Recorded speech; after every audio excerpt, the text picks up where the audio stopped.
Hello and a very warm welcome to everyone watching, wherever you are in the world.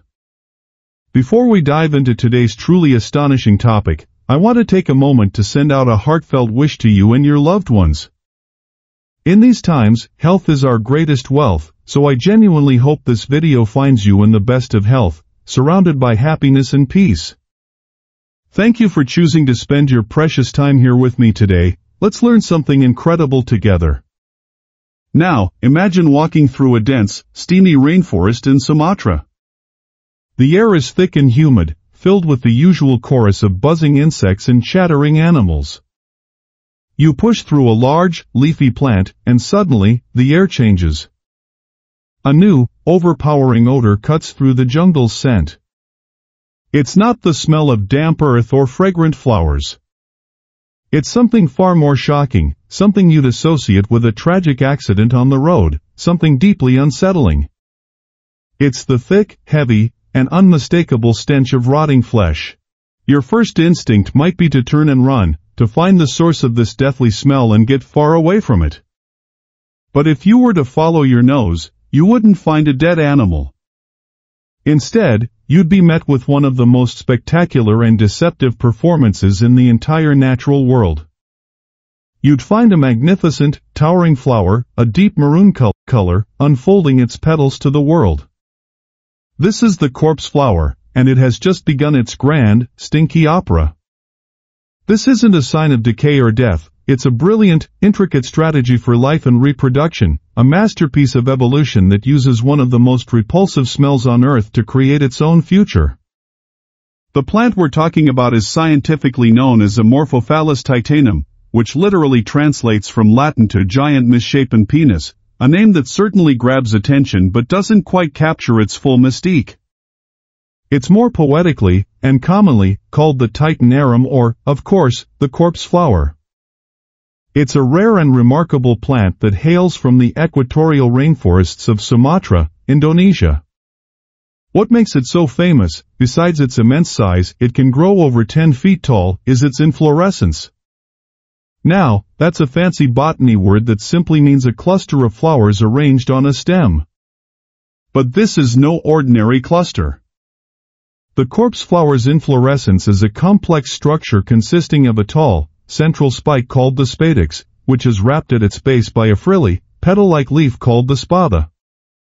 This entire magnificent structure is what blooms, and it does so in a spectacularly rare and brief event. A single plant may grow for 7 to 10 years, storing energy in a massive underground stem called a corm, before it even attempts to bloom for the first time. And when it does, the bloom lasts for just 24 to 48 hours. It's a fleeting, must-see event in the botanical world. But the real showstopper is the smell. This isn't just a faint, unpleasant odor. It is a targeted, potent, and complex chemical assault designed to mimic a decaying carcass with terrifying accuracy. The flower doesn't just produce one smell, it produces a sophisticated cocktail of foul-smelling chemicals. Scientists have analyzed the aroma and found it contains compounds like dimethyl disulfide, which smells like garlic and rotten cabbage, dimethyl trisulfide, which is a prime component of the scent of Limburger cheese and cooked onions, trimethylamine, which is the pungent chemical responsible for the smell of rotting fish, isovaleric acid, which gives rancid butter its distinctive stink, indole, which at high concentrations smells fecal and is found in human feces, and scatol, another intensely fecal compound. Individually, these smells are unpleasant. But combined together in just the right proportions, they create an almost perfect illusion of a decomposing animal. This is not a simple trick, it's a high-level chemical deception. So, why would a beautiful flower go to such extreme, stinky lengths? The answer is all about love and survival, but it's a story of trickery, not romance. The corpse flower's intended audience isn't repelled by the smell, in fact, they are irresistibly drawn to it. These are the pollinators, carrion beetles, flesh flies, rove beetles, and other insects that have a very specific and crucial role in their ecosystem. These insects are not interested in nectar or sweet pollen. They are necrophagous, meaning they feed on dead and decaying flesh. They also lay their eggs in this flesh, providing a food source for their larvae when they hatch. For these insects, the smell of a rotting carcass is the smell of a restaurant and a nursery. It's the promise of a meal and a future for their offspring. The corpse flower has evolved to hijack this very specific attraction. By producing this precise chemical signature, the plant broadcasts a false advertisement. It's essentially putting out a giant, scented billboard that screams, "Fresh meat here. Come and get it," to all the scavenging insects in the vicinity. The timing of this event is critical to its success. The bloom is meticulously coordinated. The spathe unfurls to reveal the deep red, fleshy interior, which itself looks like a piece of meat. This visual cue reinforces the olfactory lie. At the same time, the spadix, that central spike, begins to heat up in a process called thermogenesis. It can raise its temperature to be significantly warmer than the surrounding air, sometimes by over 10 degrees Celsius. This serves two brilliant purposes. First, the heat helps to volatilize the foul-smelling chemicals, sending them pumping out into the humid jungle air, allowing the stench to travel much farther and be more potent. Second, it completes the illusion. A decaying animal carcass undergoes putrefaction, a process that generates heat. So, a warm, smelly, red, fleshy object is, to a carrion beetle, indistinguishable from an actual dead body. The flower becomes the ultimate mimic. The insects, driven by instinct, swarm towards the source of the smell. They land on the spathe and crawl down into the deep chamber at the base of the spadix, known as the floral chamber. They are expecting a feast. But instead of finding a meal, they find themselves trapped in a botanical chamber of tricks for the night. The female flowers, located at the very bottom of the chamber, are receptive and ready to be pollinated. As the insects scramble around looking for the non-existent carcass, they inadvertently get dusted with pollen if they brought any from a previous corpse flower visit. If not, they simply get covered in the sticky pollen from the male flowers, which are located higher up and release their pollen only after the female flowers are no longer receptive.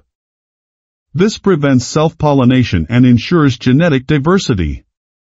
After a night of being trapped, the male flowers release their pollen, covering the confused insects. The plant's smell then begins to fade, and the spathe starts to wilt, allowing the insects to escape. Now loaded with fresh pollen, they fly off, only to be fooled again by the next smelly corpse flower that blooms, completing the pollination process and ensuring the future of the next generation of these giant, stinky plants. This incredible relationship is a perfect example of coevolution, where two species influence each other's evolution over time. The pollinators evolved to find carcasses efficiently, and the corpse flower evolved to exploit that specific skill with ever more perfect mimicry. It's an arms race of deception, where the best mimic gets to reproduce. This strategy is especially clever because it targets a group of pollinators that are not in high demand. Most flowers are competing for the attention of bees, butterflies, and birds with sweet smells and bright colors. The corpse flower has found a niche by targeting an entirely different clientele, one that has very few other flowers competing for its business. It's a brilliant entrepreneurial move in the competitive world of plant reproduction. The life cycle of the corpse flower is as extraordinary as its bloom. It spends years, sometimes even a decade, as a single, large leaf, gathering energy from the sun and storing it all in its massive corm, which can weigh over 100 pounds. This stored energy is like a savings account, and the grand bloom is the moment it withdraws nearly all of it for one spectacular, all-or-nothing reproductive effort. After the bloom withers, if pollination was successful, the plant will produce a stunning infructescence, a towering cluster of hundreds of bright red, cherry-sized fruits. These fruits are not smelly, they are a vital food source for birds like the hornbill, which eat the fruits and disperse the seeds, completing the life cycle. If pollination fails, the plant simply retreats back into its corm, perhaps to gather more energy and try again in another few years. Witnessing a corpse flower bloom in a botanical garden is a surreal experience. People line up for hours, not despite the smell, but because of it. There's a strange fascination with experiencing something so primal and so contradictory. We are repulsed by the smell of decay, a smell that signals danger and disease to our ancient instincts, yet we are drawn to the beauty and rarity of the flower itself. It challenges our very definition of what a flower should be. It reminds us that nature isn't just about pretty, fragrant things designed for our pleasure. It's about survival, adaptation, and incredibly creative solutions to life's challenges. The corpse flower doesn't care if we like its smell, it only cares about attracting its specific partners, and in that, it is a magnificent success. So, the next time you smell something foul, perhaps something rotting in your kitchen trash, instead of just wrinkling your nose in disgust, take a moment to appreciate the complex biology behind that smell. Remember that in the jungles of Sumatra, a master manipulator uses that very same scent not as a waste product, but as a powerful tool for life. The corpse flower stands as a towering testament to the ingenuity of evolution, a reminder that beauty in nature is not always about what pleases our senses, but often about what is effective, strategic, and awe-inspiring in its complexity. It is a symbol of the endless, creative, and sometimes stinky ways life finds to perpetuate itself on this amazing planet.